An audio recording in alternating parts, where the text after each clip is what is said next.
احمر. طويل. شلون دا تعرف من الطراز الوراثي؟ احمر طويل، ولك احمر قصير. عافية عليك. احمر طويل، احمر قصير. يلا بسم الله والصلاة والسلام على رسول الله. اللهم صل على محمد وآل محمد. اللهم اشرح لي صدري ويسر لي امري واحلل عقدة من لساني يفقه قولي او تفقه قولي. أعوذ بالله السميع العليم من الشيطان الرجيم. اللهم لا علم لنا إلا ما علمتنا وأنت علام الغيوب. اليوم بإذن الله سبحانه وتعالى راح نراجع الباب الأول من فصل الوراثة. الباب الأول بتعاريف بتعاليل وبمسائل وراثية. أول شيء كان عندي تعريف علم الوراثة. هو العلم هو أحد فروع علوم الحياة يهتم بدراسة التغيرات الموروثة لكائن حي أو مجموعة من الكائنات، ويهتم بدراسة كيفية حصول تعبير المورثات المسؤولة عن هذه الصفات. يهتم علم الوراثة، يلا طب جبتوه، يهتم دير بالك، يهتم علم الوراثة المجالات التي يهتم بها علم الوراثة. عادي خلي طب.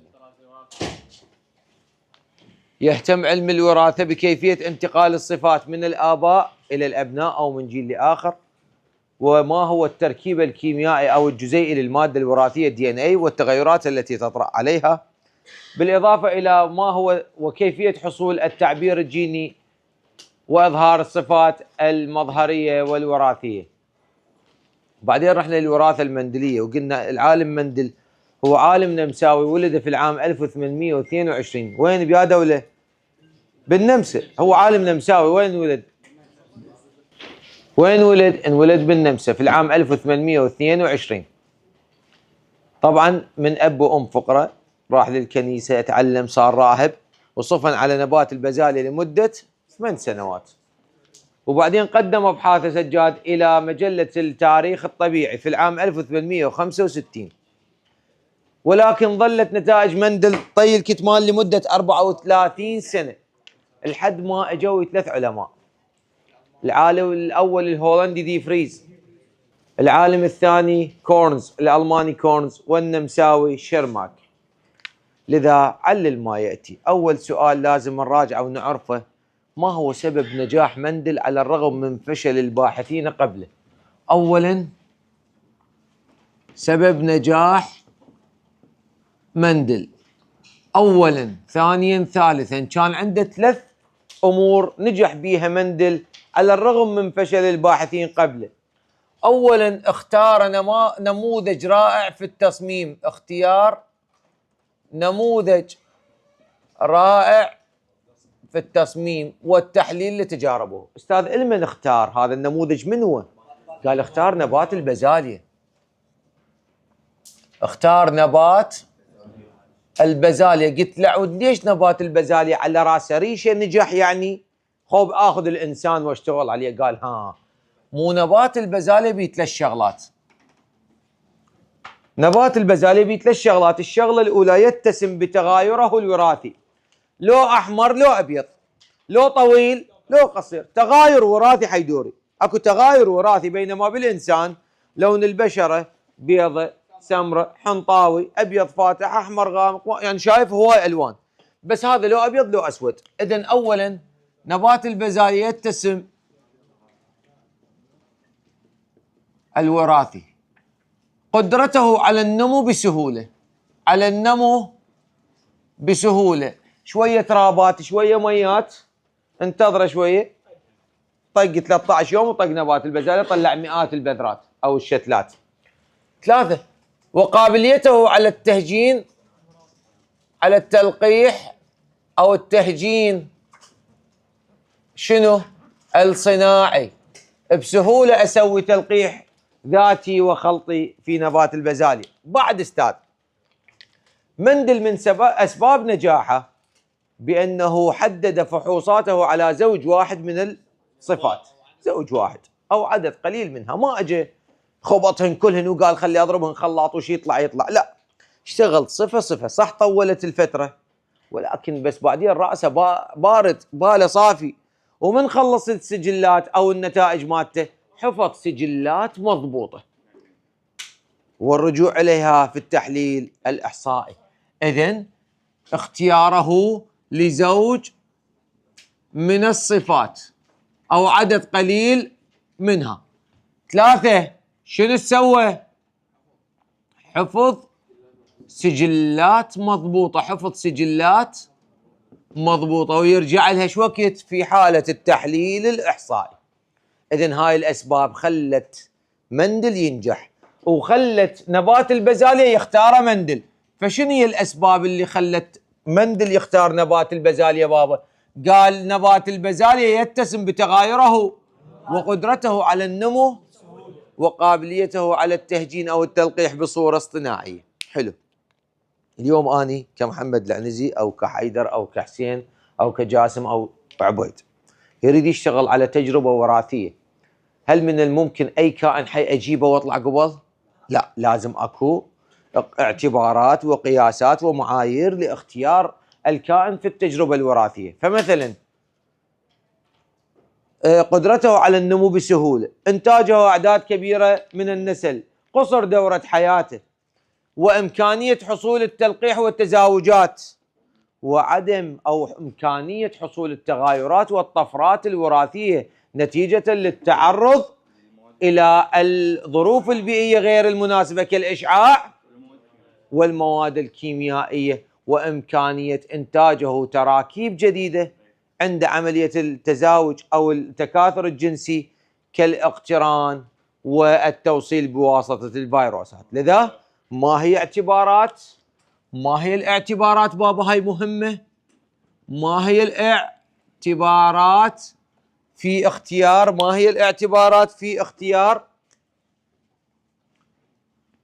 اختيار كائن للتجارب المختبرية؟ يقول الاعتبارات: 1 قصر دورة حياته أولا، وإنتاجه أعداد كبيرة من النسل، قصر دورة حياته وإنتاجه أعداد كبيرة من النسل، وإمكانية حصول التغايرات والطفرات الوراثية نتيجة للتعرض إلى ظروف بيئية غير كالإشعاع. إمكانية حصول التلقيح والتزاوج، أنا اليوم أجيب واحد أزلمه وأقول له تعال والله عندي تجربة وراثية، تعال ما تتزوج، هاي يصير؟ لا، لازم الكائن اللي اختاره بكيفي أزاوجه وبكيفي ألقحه. 4 لو 5 هسه وصلنا 4 سهولة تربيته وإدامته. ما أجيب أسد يحتاج ليومية طلي، لا، أجيب فارة أشتغل عليها التجارب الوراثية، وإمكانية الحصول على تجارب جديدة وتراكيب جديدة نتيجة للتكاثر الجنسي والاقتران والتوصيل بواسطة الفيروسات. هسه عندي بعض المصطلحات شباب والتعاريف المهمة في علم الوراثة أو غير المهمة، بس لازم ناخذها. أولا راح أرسم كروموسومين شباب. دني شنو؟ قول يا رب. الكروموسوم بنص اكو شغلة اسمها الدي ان اي. شنو اسمها؟ زين. يقول بنص الدي ان اي شغلة اسمها المورثة او الاليل او الجين. المورثة او الجين. استاذ شنو تقصد بالجين؟ بابا الجين معناها الصفة. الجين معناها كأن تكون، انتبه علي شباب، هذا كروموسومين. بالبرتقالي شنو؟ جين. لا، بالبرتقالي دي ان اي، بالاسود جين. خلينا نشوف. كأن تكون مثلا جين لون العين. مو قلنا كل جين يعني صفة؟ خلينا نشوف هاي الصفة والله شنو. باوعت عليها لقيتها لون الجلد. اجيت على هاي الصفة، اعطيني صفة من قلبك. الطول. صفات لو مو صفات؟ من اللي يتحكم بها؟ الجينات. اذن بالازرق منو؟ كروموسوم. بالبرتقالي دي ان اي او ماده وراثيه. بالاسود جين. حلو. استاذ اني ادري بلون العين اكو 16,000 لون. هاي الالوان شو اسميها؟ يعني لون العين، هذا لون العين، او لون الجلد، او الطول، واحد طويل واحد قصير واحد نص واحد، صح لو لا؟ هذني اشكال للصفه، اشكال الجين. فاشكال الجين اسميها اليل. شو اسميها؟ اليل او حليل او بديل، اللي هو نفسه بديل الجين نفسه. زين استاذ، هو ليش دي يصير اكو حليل او بديل او اليل؟ ليش مو العين سوداء واطلع قبل؟ يقول الله اول ما خلق الكون واول انسان مثلا ادم، خلينا نفرض عيونه كانت سود، شلون صارت بعدين عندنا زرق وخضر؟ لا تشقشق. شلون هاي؟ ذبه. شلون صارت؟ يقول بسبب الطفرات اللي صارت بالجين حولته من شكل الى اخر. فهاي الاشكال مال الجين شنو اسمها؟ اليل. يعني لون العين راح اشوف 1 2 3 4 راح اخذ اسود، قحنحي وازرق وبقبقي. هذني اشكال، للجين. اكو واحد لون عيونه سوداء، اكو واحد لون عيونه قحنحيه، واكو واحد القحنحي شوي يعني عليه لا على حمار شويه هيك. تشوف شلون؟ هاي اشكال بابا مال الجين. شو اسمها؟ اسمها اليل. ليش دا تصير الجين له اكثر من شكل؟ بسبب الطفرات الحاصله في العامل الوراثي الجين. زين استاذ، اكو تعريف مهم قلت لي عليه اسمه التضريب الوراثي او التهجين الاحادي. حلو، خلينا نفرض وليدي، خلينا نفهم اليوم مراجعه، نفهم احنا قارين، هسه نجي نتكتكن على الماشي. هذا اب، هذا ام، كروموسوم من النطفه، كروموسوم من البيضه. حلو، راح يصير بيناتهم اخصاب، مو قال الاخصاب بالوراثه ما اسميه اخصاب، اسميه تضريب. فاجي اريد اعرف التهجين الاحادي. هذا اخصاب، والاخصاب شو اسميه بالوراثه؟ تضريب. التضريب الاحادي او التهجين الاحادي هو تضريب وراثي ما بين فردين، اب وام، ذكر وانثى. تضريب وراثي ما بين فردين يتضمن زوج من الصفات. هذا طويل الرجال، والمرأة يتضمن زوج من الصفات المتضادة. تضريب ما بين فردين يتضمن زوج من الصفات المتضادة التي تقع على نفس الموقع الكروموسومي. ما يصير اضارب الطويل بلون العين، لا، لازم الطويل ويا من بنفس الموقع الكروموسومي، وهو بذلك يكشف عن كيفية انتقال الصفات عبر الأجيال. يعني أنا اليوم لو ماكو تهجين، لو ماكو تضريب، الأب والأم ينطي الصفة للجيل الثاني.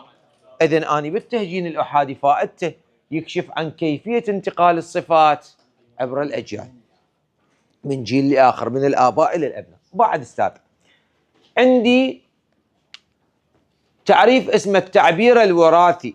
شو اسمه؟ حلو، يعني استاذ شنو التعبير الوراثي؟ اريد اسال سؤال، هذا الجين ليش انطى تعبير اللون العين؟ ليش ما صار هذا الجين يطيل الطول؟ ليش؟ يقول لان له تعبير وراثي. زين هو شنو التعبير الوراثي؟ يقول اكو كودات هنا على الدي ان اي راح يستخدمها هذا الجين، هاي الكود خاصه للون العين، فهي عمليه استخدام معلومات الدي ان اي من اجل اظهار صفه معينه او من اجل تصنيع بروتين معين. البروتين اقصد به الصفه، البروتين الصفه. حمودي خذ لي داير على القاعه حبيبي. من اجل اظهار بروتين معين، من اجل اظهار بروتين معين. هذا التعبير الوراثي، الصفه. الجين هذا بالاسود، اذا نلاحظ بالبرتقالي شو اسمه؟ بالاسود. اذا الجين هو قطعه من الدي ان اي، هو قطعه يمتلك وظيفه معينه، مثل لون العين، مثل لون الجلد، مثل الطول. اذا هو تسلسل او قطعه من دي ان اي له وظيفه معينه، كأن تكون تحويل الشفره الوراثيه الى بروتين معين، يقصد به يحول الشفره الى وظيفه او السيطره على تعبير جين اخر. مثلا مو شرط الجين يعطيني صفه، احتمال اكو جين يوقف تاثير جين اخر. احتمال اكو جين يفرز السرطان او يسوي السرطان، يجي جين اخر يقول له اوقف انت خوش وليد لا تسوي هيك ما اعرف شنو. اذا وظيفته شنو؟ يستعمل جين اخر او يستغل جين اخر او يثبط جين اخر او يحفز جين اخر، مو شرط يعطيني صفه. اذا افتهمنا شلون؟ اذا افتهمنا شنو هسه شنو التهجين الاحادي؟ تضريب ما بين فردين يتضمن زوج من الصفات المتضاده التي تقع على نفس الموقع. التعبير الجيني استخدام معلومات الدي ان اي من قبل الخلايا من اجل اظهار بروتين معين. بعد الجين هو جزء او تسلسل من دي ان اي يمتلك وظيفه معينه. حلو. الاليل هو احد حالات الطفرات المحتمله للعامل الوراثي الجين. هو نفسه الاليل. يعني اذا قلت لك هذا الجين مالته قلم صبوره، صح لو لا؟ الجين مالته قلم، صفته قلم، بس الاليل مالته ازرق. اذا قلم صبوره ازرق الاليل مالته. هذا الجين مالته بس الاليل مالته احمر. الجين مالته اسود ولكن الاليل قلم صبوره اسود. حلو. هذني كلهن ترى واقعات على نفس الموقع الوراثي، كلهن نفس الصفه. بس من اقول لك اعطيني قلم، من اقول لك هاي مساحه، هل انه الجين مال مساحه ونفس الجين مال قلم؟ لا. بس اكو مساحه اليلها مال صبوره، اكو مساحه اليلها مال جام، اكو مساحه اليلها مال قاع، صح لو لا؟ اشكال المساحه اليل، الصفه اسمها جين. فهمناها؟ حلو. توكل على رب العباد. اكو عندي شغله اسمها الطراز المظهري، هاي اللي انا اشوفها بعيوني، بس يتحكم به طراز وراثي. لكل طراز مظهري طراز وراثي. لازم كل طراز مظهري يتحكم به طراز وراثي. والطراز الوراثي بابا يتكون من حرفين. من اريد اكتب طراز وراثي هسه خلي اعطيك طراز مظهري. ايمن اليد، رجل ايمن اليد، ايمن اليد. الايمن اليد صفه لازم تتكون طرازها الوراثي من حرفين، كأن تكون ار كابيتال ار كابيتال. استاذ ليش حرفين؟ انتبه على الرسم. لان حرف راح يجيني من الاب وحرف راح يجيني من الام، لذا النون راح يطلع راح يجي حرف من الاب. اذا لكل طراز وراثي حرفان يكتب بحرفان. استاذ زين شلون راح اكتب ذني الاحرف؟ يقول تكتب الاحرف في الوراثه المندليه من اول حرف باللغه الانجليزيه للكلمه. ايمن اليد رايت. اذا ايش اخذ؟ ار كابيتال ار كابيتال. احتمال كتبه ار كابيتال. شنو هاي استاذ؟ مو الصفه تقسم الى نوعان، صفه سائده وصفه متنحيه. الصفه السائده تقسم الى نوعين زائدا. استاذ شنو فرق النقيه عن الهجينه حيدر؟ يقول النقيه جايتني من ابوين متماثلين يعني ار كابيتال ار كابيتال، بينما الهجينه جايتني من ابوين غير متماثلين ار كابيتال، بينما المتنحيه تجيني من ابوين متنحيين دائما فار سمول ار سمول. اذا لما اقول لك احرف بالانجليزي هذا طراز وراثي، لما اكتب لك اياه بالعربي هذا طراز مظهري. حلو. رجل اسود الشعر مظهري، انا دا اشوفه بعيوني. اعطيني الطراز الوراثي اسود يعني بي، يعني اعطيني النقي مالته بي كابيتال بي كابيتال. اعطيني السمول مالته او الهجين مالته بي سمول.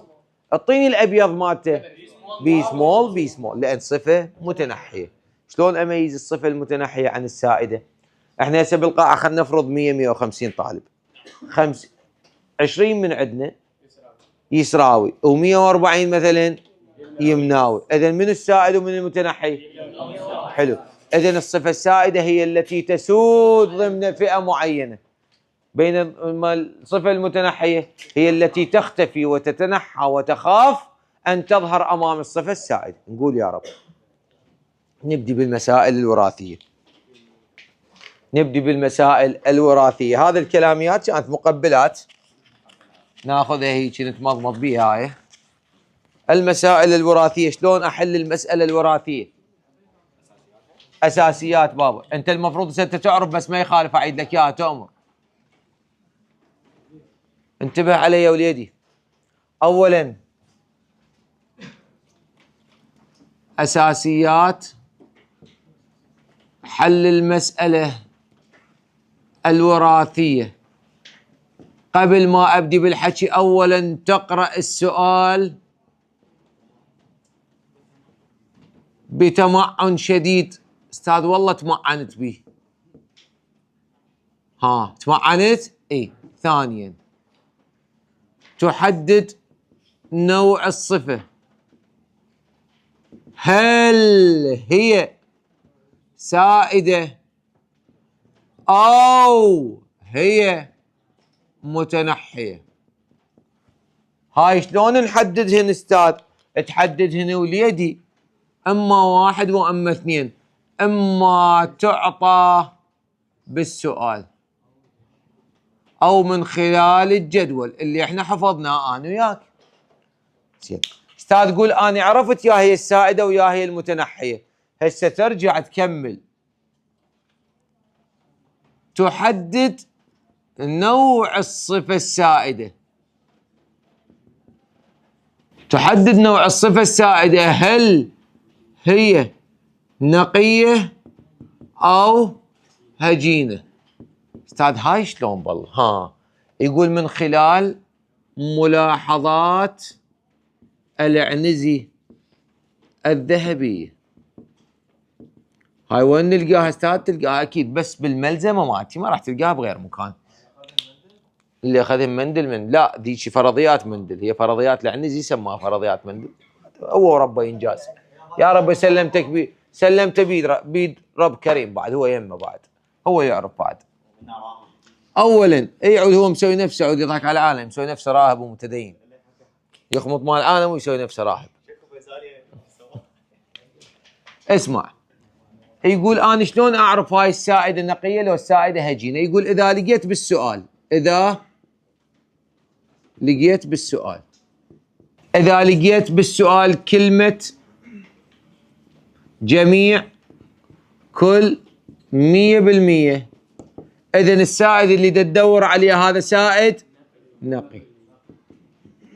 اثنين عوفك من النقي، خلينا نشوف الهجين راح نلقاه لو لا. اذا لقيت قدامك بالسؤال كلمة نصف و50% وبعض، يلا تدلل. احد الافراد 25% وكان احد الافراد، اذن السائد هجين.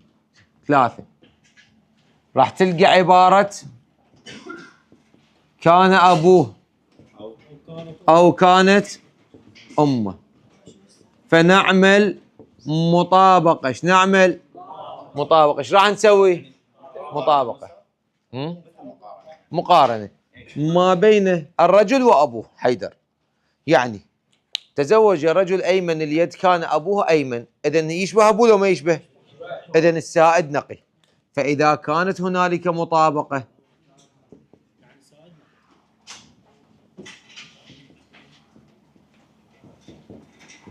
فالسائد واذا يوجد تطابق فالسائد هجين. شلون يعني استاذ؟ صعبة جدا، يعني العقل البشري ما يتحمل هاي المعلومة. رجال ايمن ان ذكرت بالسؤال كان ابوه ايمن، هو ايمن كان ابوه ايمن، نسوي تطابق. اكو تطابق؟ اي اذن الاب يساوي الابن، اذن اكو تطابق، اذن السائد. صعبة جدا. الام عسراء او المرأة يمناء، كان ابوها اعسر، اذن هنا السائد. اكو تطابق؟ لا، مختلفة اليمنى عن اليسرى، اذن السائد كافي. لا الرابعة التضريب ذاتي هاي نعرف. اسمع يا الله، ضرب نبات بازاليا.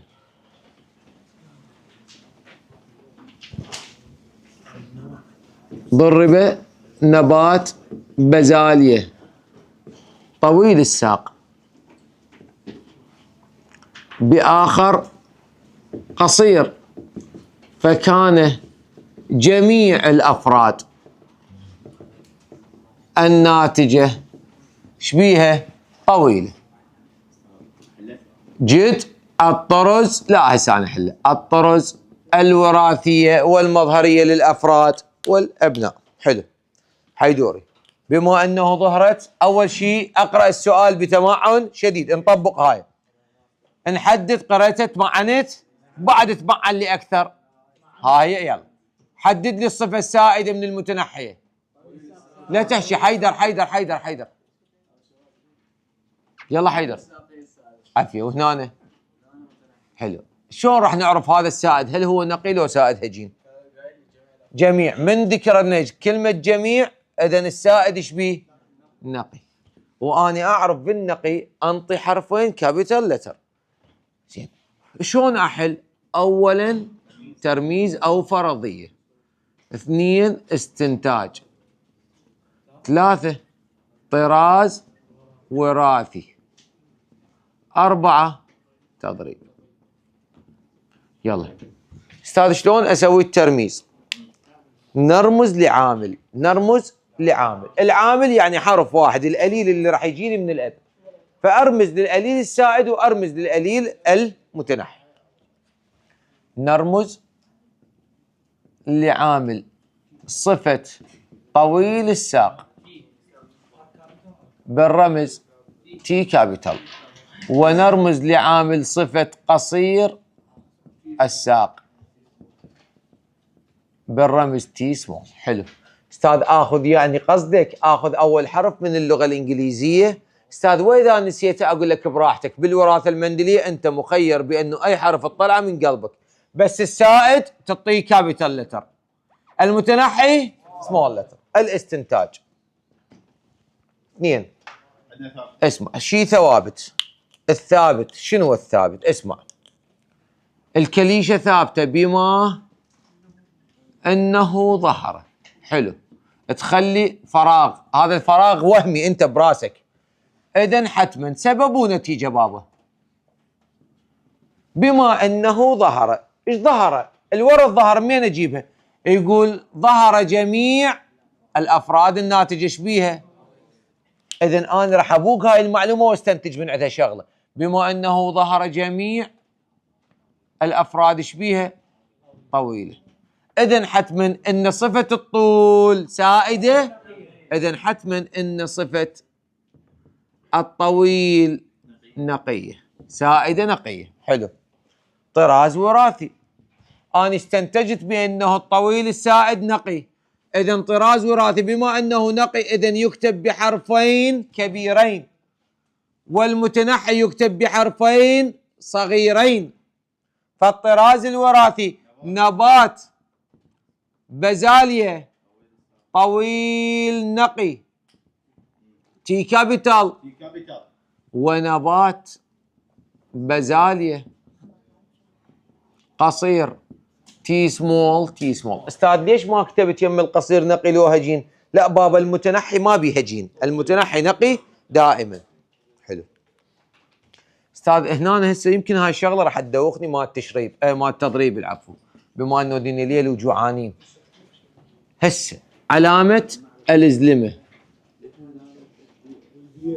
علامه التضريب، علامه البيت،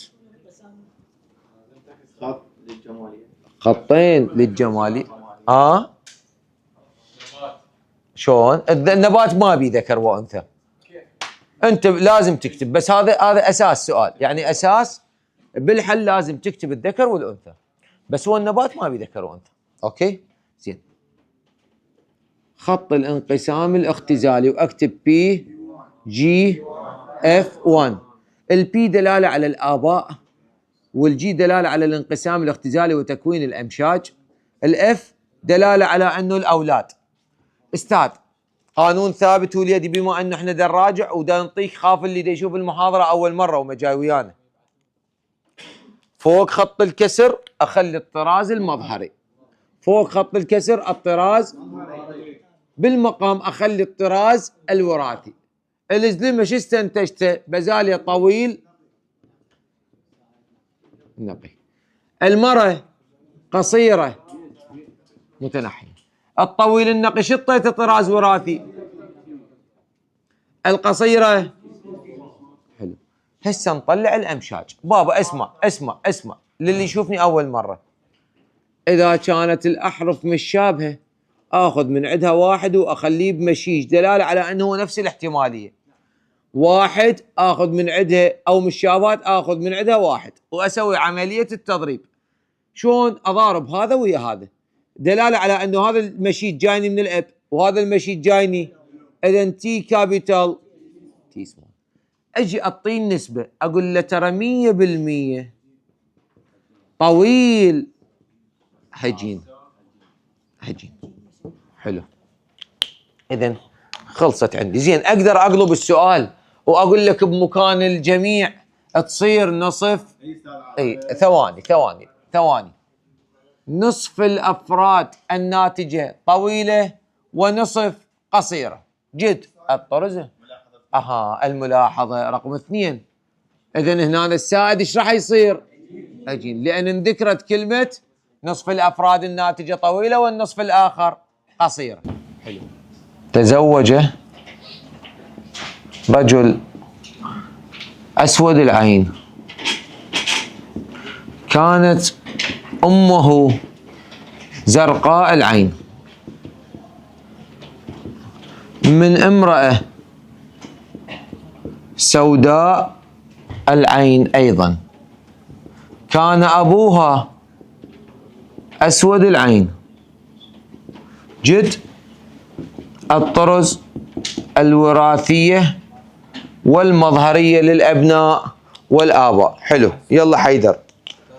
أول شيء نقرأ السؤال بتمعن شديد، قرأته تمعنت به. حلو. الأسود، خلينا نقول لك أنا راح أفرض لك بأنه هاي الصفة ترى مندلية والأسود هو سائد. يلا طيني.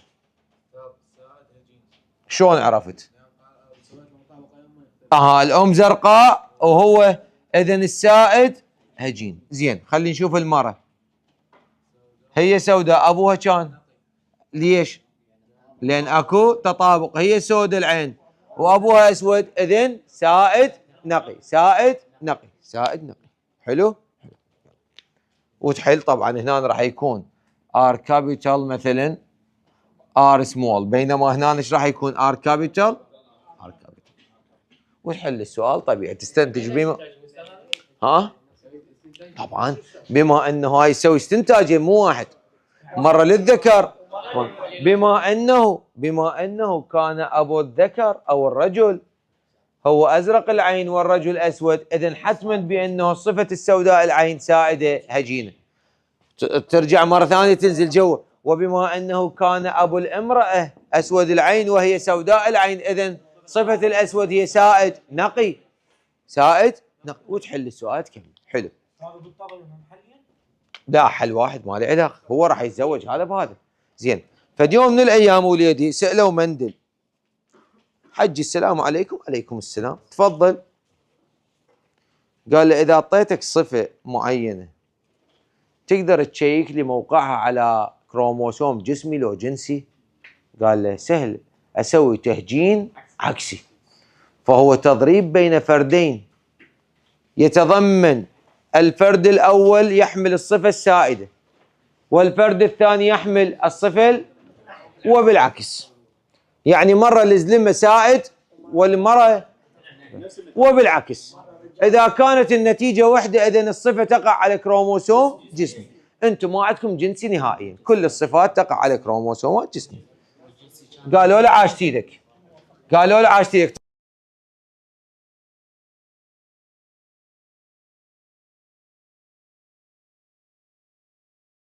قالوا له عاشت ايدك، افتهمنا. زين، مندل، تفضلوا. مندل سألوه تفضل، قال له حجي إذا أعطيناك صفة سائدة وهاي الصفة ما نعرف نقاوتها، هل هي سائدة نقية لو هي سائدة هجينة، تقدر تعلمنا شلون نعرفها؟ كان يقول له حيل هاي ماكو أسهل من عندها. قال له إذا تجيب صفة متنحية مالتها وتضاربها بالصفة المتنحية، إذا طلعت النتائج 100% سائدة، إذن الصفة السائدة ايش بيها؟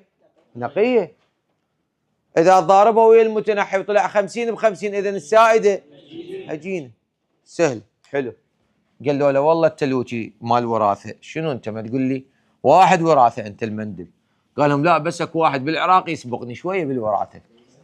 خوش لا مو لا بدون ذكر اسامي، لا تقولون شو اسمه. اي المهم قالوا له لعد راح نسألك سؤال ثالث، راح نسألك سؤال ثالث. إذا ضربنا نبات بازاليا، أوكي، إذا ضربنا نبات بازاليا أحمر بآخر أبيض، نبات بازاليا أحمر بآخر أبيض، قالهم أكيد كل النتائج راح تطلع حمراء هجينة. قالوا له إيه بس مو هذا سؤالنا. شنو سؤالكم؟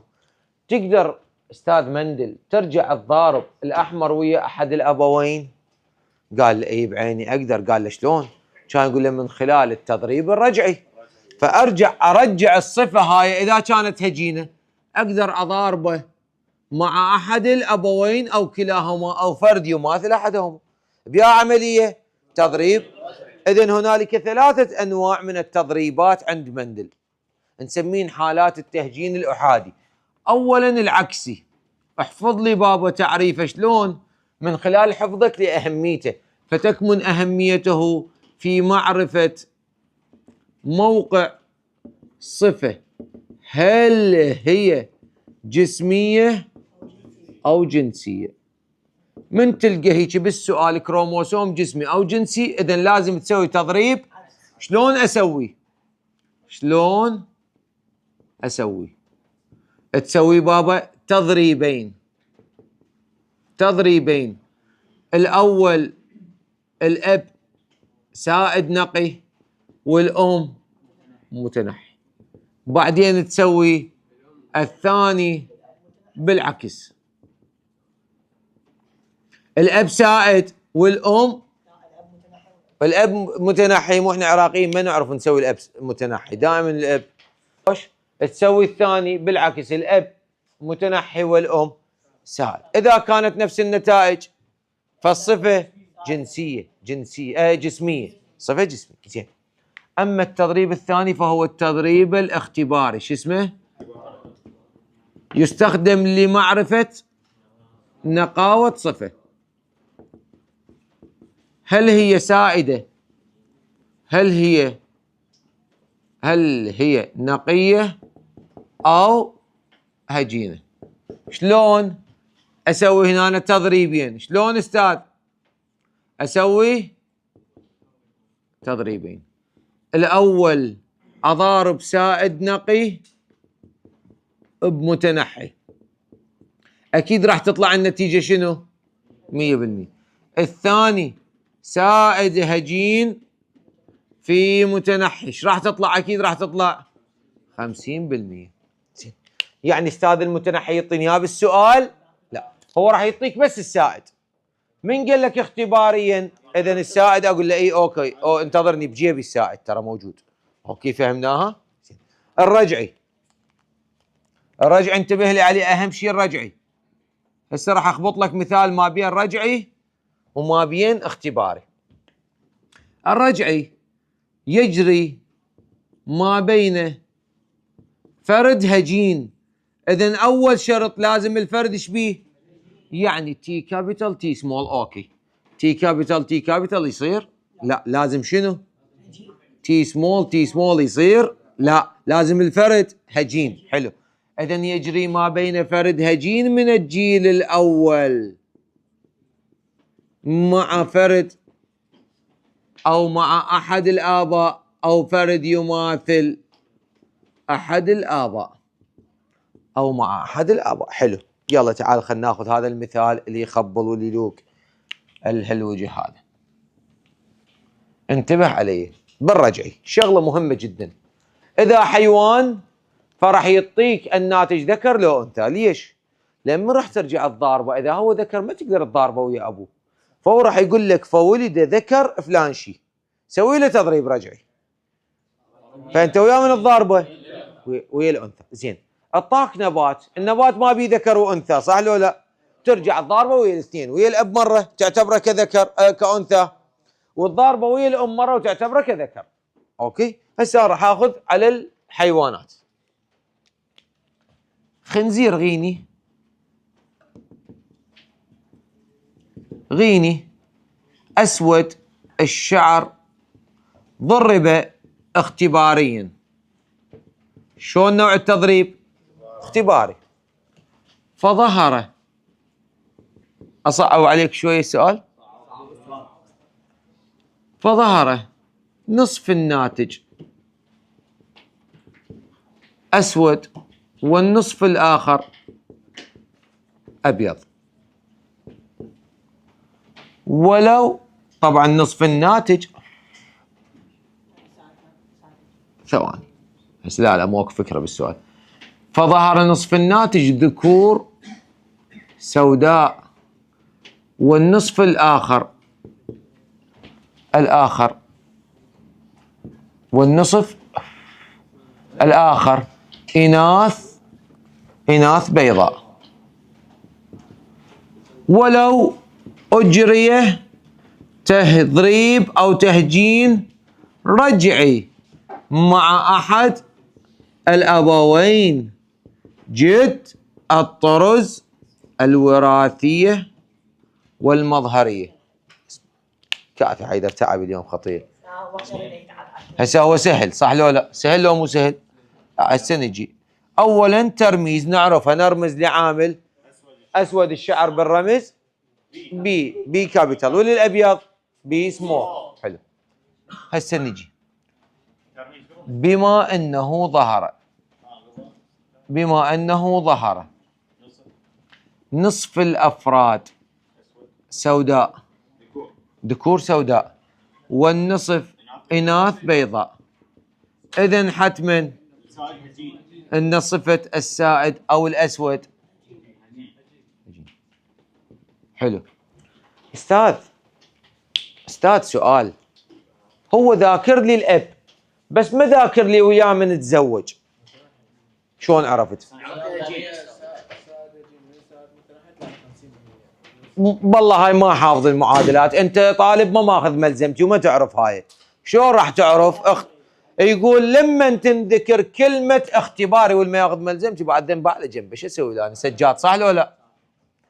من انذكرت بابا كلمة اختباري معناها اني راح اضارب هاي الصفة ويا الصفة المتنحية، لان ذكر لي كلمة اختباري، ومن تنذكر كلمة اختباري يعني انا راح اضرب صفة سائدة ويا من المتنحية، اجيبها من جيبي اطلعها وما راح يذكر لك اياها، لذا ذكر لك هنا كلمة اختباري حتى يختبرك، يشوفك التفاهم ومضبط. اذا ذكرت لك كلمة اختباري شو اقصد؟ اذن هنا مباشرة نقول له متنحي. حلو، عرفنا هنا راح يكون بي كابيتال بي سمول، وهنا بي سمول رأسا راح اسوي التضريب، علامة الزلمة وعلامة البيت. هنا اسود هجين، انتبه علي سؤال ترى ذكي جدا هذا. ابيض نقي، بي كابيتال بي سمول، خط الانقسام بي سمول بي 1 جي 1 اف 1. طلع لي الامشاج، بي كابيتال بمشيج بي سمول، هنا مشيج واحد، ضارب لي بي كابيتال بي سمول زائدا. ايش قايل لي؟ اسمع كلش مهمه هاي الخطوه شباب. طارق دب الموبايل. هذا ذكور، هذا ذكر، هذا ذكر اسود، هاي انثى بيضاء. ذكر سائد هجين. هسه هنا رضاوي شو يقول؟ يقول راح ناخذ الذكر اكو واحد يقدر يقول لي ليش لا تحكي لا تجاوب ادري بك تعرف. اكو واحد يقدر يقول لي عبد الكريم تقدر تقول لي ليش رضا او مرتضى قال لي الذكر اخذ ليش ما اخذ الانثى اسوي له تضريب رجعي؟ لازم هجين عفي عليك لان القانون مال التضريب الرجعي ما بين فرد زين اني طلع لي هنا ذكر ويا من اضاربه وهي الانثى اذا البي 2 ايش راح يصير؟ علامه الزلمه علامه البيت ها نشوف والله ما ادري. هنا ذكر اسود هجين وانثى بيضاء بي جي اف 2 استاذ يعني شنو 2 يعني جيل ثاني بابا خط الانقسام بي كابيتال بي سمول بي سمول بي سمول بي كابيتال بمشيج بي سمول بمشيج بي سمول بمشيج بي كابيتال بي سمول بي سمول بي سمول وتكتب لي هذا بهذا. حلو يلا شو كنا صبر. هسه شباب عندنا التهجين الثنائي. التهجين الثنائي نفس الحالة اللي كنا بيها بالتهجين الأحادي. راح اعتبر السؤال اللي يجيني على التهجين الثنائي سؤالين مو سؤال واحد. زين استاذ شلون راح اعرف هذا السؤال على التهجين الثنائي؟ بابا اول ما اجي اقرا السؤال بتمعن شديد راح القى صفتين مو صفة وحدة. احمر الازهار طويل ضربناه باخر ابيض قصير. ها اذا لما القي صفتين قدامي اذا هذه الصفة او هذا السؤال تابع لقانون مندل الثاني واللي هو التهجين الثنائي. شو اسمه؟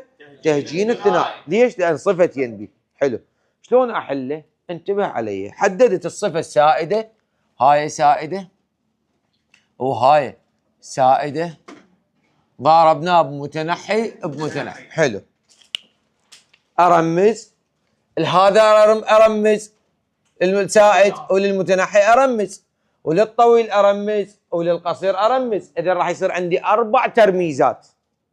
كنا قبل نتعامل ويا صفة واحدة ارمز ترميزين للسائد وللمتنحي. هسه عندي صفتين 4 ترميزات كل وحدة سائدها ومتنحيها. حلو. 2 الاستنتاج. استاذ يمكن الاستنتاج صعب. لا مو صعب انتبه علي.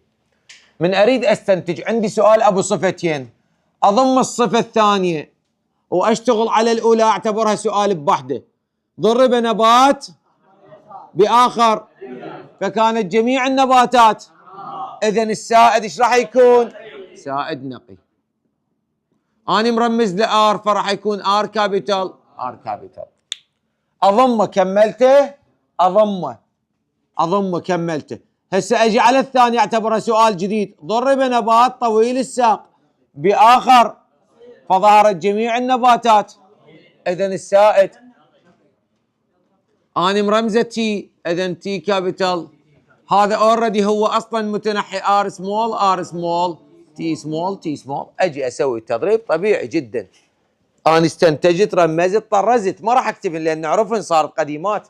راسا راح اجي وين؟ على اليمن على علامه الزلمه وعلامه البيت او الداخليه. هنا نبات احمر طويل نقي بيضاء او بيضاء طويله بيضاء قصيره اكو شايف شو اسمه نون خاء بي جي اف 1. حلو. تي سمول او ار سمول تي سمول ار كابيتال تي كابيتال. مشابهات اي استاذ اخذ واحد. مشابهات اي استاذ اخذ واحد واثنيناتهم بمشيج. مشابهات اخذ واحد. مشابهات اخذ واحد. حلو. ايش راح يصير؟ الار ويا الار عمود ما اخربط. الار ار كابيتال ار اسمه. التي ويا التي تي كابيتال. اذا قال لي ترى 100% جميع النباتات حمراء طويله. حلو. يقول هذا الناتج اذا سوينا له تضريب ذاتي. شنو تضريب ذاتي؟ اضاربه ويا نفسه. حلو. يعني ايش راح يصير؟ راح يجي هنا علامة الزلمة. لا هسه لازم مستاجي تروح للبيت. اسمع، أحمر طويل هجين، حمراء طويلة هجينة. علامة الانقسام أدير بالي ترى ذولا بي جي، وهنا راح أسوي الإف 2. ليش أستاذ شو بعيدة؟ هسه راح نعرف ليش. اسمع انتبه علي، انتبه إلى عزل الأمشاج. R capital R small T capital R capital R small T capital. مختلفات مو؟ أسوي طريقة الشجرة R small R capital أنزلها و R small. هذا مسودة بابا. أجي أوزع ال R على التي، على التي كابيتال مرة وعلى التي سمول. إذن تي كابيتال تي سمول. الار سمول مرة أوزع على التي كابيتال ومرة على التي سمول. إيش راح تصير الأمشاج؟ أول مشيج ار كابيتال ار كابيتال ار سمول تي كابيتال بمشيج ار سمول. حلو، قول يا رب. نفس الحالة R capital T capital R capital T small R small T capital R small T small. اقدر اضاربهم؟ لا والله، لو اضرب راسي 100 ضربه بالحائط. لازم احتاج مربع، اروح للفار. عليه من اروح للفار؟ المربع بونيت. حلو، خلي نشوف. يقول مربع بونيت بابا. اسمع، ايش كم مشي هنا طالع لك؟ هنا ايش قد؟ تضرب 4 في 4 راح يطلع لك 16 فرد. فمن تجي تسوي المربع سوي ابو 20 فرد. ليش استاذ؟ لان راح نسوي مربع بونيت. مربع بونيت هو رقعه تشبه او مربع يشبه رقعه الشطرنج، توضع فيه الامشاج الذكريه افقيا والعموديه. حلو، فاجي اسوي 1 2 3 وهذا 4 5. عادي عادي عادي باللي يعجبك. 1 2 3 1 2 3. هسه اقسم هذا بالنص. علامة الأنثى يريد من فوق وعلامة الذكر.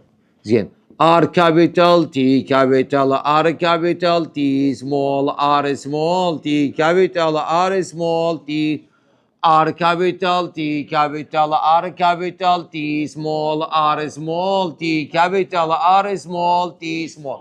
استاذ شلون راح تضارب؟ ها باوع، انتبهوا ليدي. الار ويا الار، يعني الاول بالاول، الاول بالثاني، الاول بالثالث، الاول بالرابع. اي اوكي هاي اعرفها، بس اريدك شلون راح تضاربهن. الار والتي والاي يبقى اي والماي يبقى ماي. الار ويا الار راح الار ويا من؟ الار ويا الار. الار ويا الار. زين يلا. R capital R capital T capital T capital R capital R capital T capital T small R capital R small T capital T capital R capital R small T capital T small. بعد R capital R capital T capital R capital R capital T small T small R capital R small T capital T small R capital R small T small T small R capital R small T capital T capital R small T capital T small R small R small T capital T capital R small R small T capital T capital R capital R small R capital R small R capital R small R capital R small R capital R small T capital T small R capital R small T small T small R small R small T capital T small R small R small T small T small. هي حلو حلو. مبروك رباعة غسالة، الحمد لله. يلا نجي عباك خلصنا. يلا بعدنا نجي لازم نعطي الطراز المظهري. احمر طويل، احمر طويل، احمر ولك احمر. شلون دا تعرف من الطراز الوراثي؟ احمر ولك احمر عافية عليك، احمر احمر قصير، احمر ولك هذا ابيض ابيض، احمر احمر ابيض ابيض قصير. عبالك خلصنا؟ لا بعد نطلع الطرز والنسب الوراثية. خلينا نشوف النسب. احمر طويل، مو اللي يشوفنا خطي اول مرة ما يعرف يا عين. 1 2 3 4 5 6 7 8 9. اذا احمر طويل 9 الى 16. بعد احمر قصير 3 الى 16، طبعا تقعد تحسبهن. وابيض طويل ايش قد؟ الى 16. وابيض قصير 1 وتنتهي عندي.